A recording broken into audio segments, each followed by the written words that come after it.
পুলিশকে লক্ষ্য করে জলের বোতল কোথায়? কর্মতলায় ককরোচ পার্টির আবার সিপিএমের র্যালির মধ্যে ককরোচ জনতা পার্টি যোগদান দিয়েছে, সেখানে বিরাট র্যালি এবং সেই র্যালিতে পুলিশের উপরে আক্রমণ করা হচ্ছে। এরা দেশ জুড়ে একটা নৈরাজ্য তৈরি করবার চেষ্টা করেছে। সিপিএম গৃহীত, পরীক্ষিত এবং পরিত্যক্ত।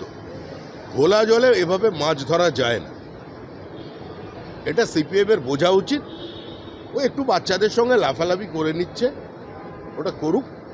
যারা এই আন্দোলন তৈরি করেছিলেন তারা বুঝতে পেরেছেন যে তাদের ভিন্ন পথে পরিচালিত করা হচ্ছে। কিছু অপ্রান্তীয়, অপ্রাসঙ্গিক, পরিত্যক্ত শক্তি তাদের ব্যবহার করতে চাইছে।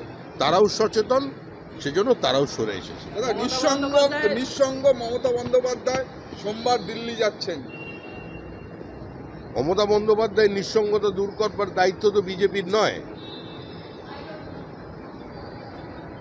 স্বৈরাচারের রাজনীতি, ঔদ্ধত্যের রাজনীতি, বিভাজনের রাজনীতির একটা পরিণতি থাকে, সেটা হয়েছে।